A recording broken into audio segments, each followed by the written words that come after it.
मित्रांनो, मला भरपूर शेतकरी म्हणत होते की दादा तुमची सोयाबीन नाही, सोयाबीनला तुम्ही एवढ्या शेंगा लागत नाहीत, तुम्ही खोटं बोलताय मला, तुम्ही कोणते थोटांड औषधं सांगता, फेक सांगता. त्या शेतकऱ्यासाठी मी हमखास त्या बोलणाऱ्या माणसासाठी व्हिडिओ घेऊन आलो आहे. मित्र, हा माझा प्लॉट आहे. एकंदरीत आपण माझ्या प्लॉटला बघू शकता. एकंदरीत हा KDS 726चा प्लॉट आहे. एकंदरीत तुम्ही पहा माझ्या सोयाबीनला शेंगा.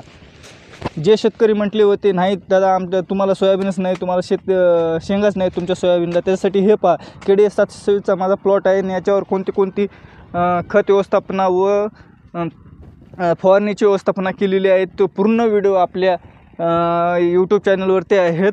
तरी मी याला शेवटची लास्ट फवारणी झालेली आहे. ती फवारणी कोणती केली त्याबद्दल मी तुम्हाला थोडक्यात सांगणार आहे. मित्रांनो, शेवटची फवारणी घेत असताना आपल्या सोयाबीनचा जवळपास लास्ट स्टेजमध्ये सोयाबीन आलेली आहे. जवळपास आपल्या सोयाबीनच्या ह्या पद्धतीने हे बघा शेंगा पण साईज पण वाढलेला आहे. हे साईज वाढवण्यासाठी व एवढ्या शेंगा चट्ट्याचं रूपांतर एवढ्या शेंगामध्ये होण्यासाठी कोणती फवारणी घेतलेली आहे हे सर्व मी आपल्या चॅनलवरती व्हिडिओ टाकलेले आहेत. तरी मी तुम्हाला एकंदरीत लास्टची फवारणी कोणती करावी या सोयाबीनला आणि कोणती फवारणी घेतलेली आहे त्याबद्दल मी तुम्हाला थोडक्यात सांगणार आहे.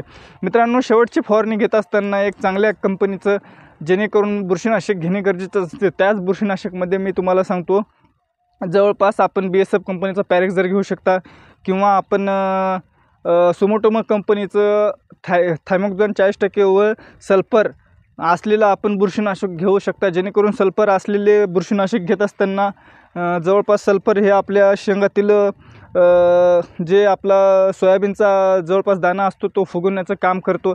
त्यामुळे आपण हारू हे बुरशीनाशक घेऊ शकता. व ज्या शेतकऱ्याला समजा आपल्याला बुरशीनाशक बरोबरच आपण जवळपास आपण आपल्या याच्यासोबत झेब्रॅलिक ॲसिड जर घेतलं, जर आपण 0.001% आपण जर झेब्रॅलिक ॲसिड जर घेतलं तर अगदी उत्तम ह्या प्रकारे आपली शेंग पोकू शकते. त्यामुळे आपण जवळपास 0.001% झेब्रॅलिक ॲसिड घेणे आवश्यक करावे. आणि आपल्या आवश्यकतेनुसार जवळपास आपल्या सोयाबीनला कीटनाशक किती आहेत, आळ्याचं प्रमाण काय आहे, या पद्धतीने जर आपण अळीनाशक घेतला तर अळीनाशक घेत असताना एवढंच करायचं की जवळपास 20 ते 25 दिवस अळीनाशक आपल्या सोयाबीनवरती कार्य केलेले पाहिजे असे घ्यायचं. त्यात घेत असताना आपण आदामा कंपनीचं बॅराझाईड घेऊ शकता किंवा आपल्याला ॲम्प्लिगो घेऊ शकता किंवा इतर भरपूर कीटकनाशके आहेत. मी जास्त कीटकनाशकाचं याच्यात हे सांगणार नाही. तरी अशा प्रकारे अनेक कीटकनाशक बाजारामध्ये आहेत, ते आपण घेऊ शकता. व आपल्या सोयाबीनला जर अळीचं प्रमाण नसेल तर आपण जवळपास इमोमॅक्टिन बेंझिन घेऊ शकता. जेणेकरून 10 ते 12 दिवस आपल्या सोयाबीनला ह्या प्रकारे शेंगाचा दाणा साईज हे जेपर्यंत आपल्याला काळजी करायची गरज नसते. त्यामुळे अशा प्रकारे आपण ही लास्ट फवारणी करून घ्यावी. आणि तसेच काही शेतकरी म्हणत होते की तुम्हाला सोयाबीनच नाही दादा, याच्यावरती मला व्हिडिओ बनवावा लागेल. बघा मित्रांनो, माझा KDSचा प्लॉट आहे. जवळपास एकंदरीत तुम्ही जवळपास 600 ते 700 शेंगा आपल्या प्लॉटला आहेतच. हेच सोडून टाकून द्या. तुम्ही हेच जर म्हणत असाल तर तुम्ही दुसरी पण पाहू शकता. हे बघा मित्र, तुम्हाला जर ते वाटत असलं तर हे पहा. एकंदरीत हे पहा तुम्ही. तेच जर तुम्हाला खोटं वाटतं, हे बघा, हे शेंड्यापासून हे पहा तुम्ही, शेंड्यापासून ते हे बघा, शेंड्यापासून ते बुडापर्यंत पूर्णतः शेंगा आहे. मित्रांनो, अशा प्रकारे आपल्या सोयाबीनचं नियोजन होतं. मित्रांनो, तरी भरपूर शेतकरी मला म्हणत आहेत दादा तुम्ही मला त्यामुळे मला हा व्हिडिओ बनवावा लागला, दुसरं काही कारण नाही. मित्रांनो, हे बघा आपल्या सोयाबीनचं असं नियोजन होतं. मित्रांनो, तरी याला लास्ट फवारणी माझी झालेली आहे. एकंदरीत हा आपला पूर्णतः प्लॉट आहे. इथे एक प्लॉट आहे आणि दुसरा अजून जवळपास 2-3 प्लॉट असे सोयाबीनचे आहेत. आणि काल जे म्हणत होते कापसाला तुमचा कापूसच नाही दादा, तुम्ही खोटं बोलता, त्या शेतकऱ्यासाठी पण मी माझ्या चॅनलवरती कापसाचा पण व्हिडिओ टाकलेला आहे. तो व्हिडिओ जाऊन पाहावा.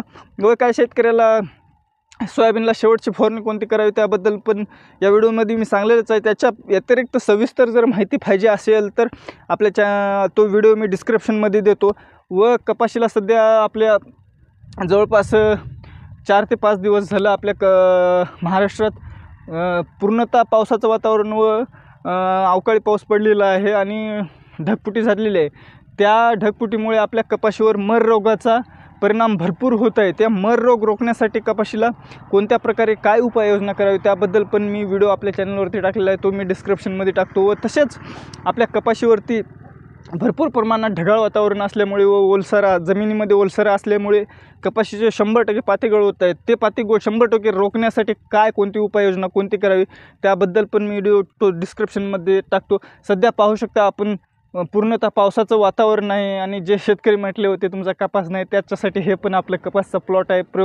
आपण स्वतः जे प्रयोग करतो तेच आपण शेतकऱ्याला सांगतो. मित्र, असं नाही की आपण स्वतः प्रयोग करत नाही न करतो वेगळा आणि दाखवतो वेगळा, तसं काही नाही मित्रांनो. जे आपण औषधाचा प्रयोग आपल्या शेतामध्ये करतो तेच मी सांगत आहे. माझं एवढंच उद्दिष्ट आहे की शेतकऱ्याला उत्पन्न हे जास्त निघावं, त्यासाठी माझा पुरेपूर प्रयत्न चाललेला आहे मित्रांनो. आणि अशीच कोणाची काय अडचण असली तर माझा नंबर मी माझ्या स्क्रीनवरती देतो. तो नंबर कोणालाही काही कशाचीही अडचण असू द्या, मी 100% मी 24 तास तुमच्या सेवेसाठी हजर आहे. आणि तुम्ही मला बिनधास्त कॉल करू शकता. दादा, आमचं असं पीक होत आहे, त्या मला कोणते औषध मारावं लागेल, हे मी पूर्णतः तुम्हाला सविस्तर माहिती देतो मित्रांनो. तसं काही समजू नका. बहुतेक भरपूर यूट्यूबर आहेत, भरपूर कंपनीचं ॲडव्हर्टाईजमेंट करतात, पण आपलं तसं नाही मित्रांनो. मी स्वतः एक शेतकरी आहे आणि स्वतः शेतकरी असून मी स्वतः शेतामध्ये आपले जे प्रयोग करतो औषधं तेच सांगतो, रिॲलिटी मित्रांनो.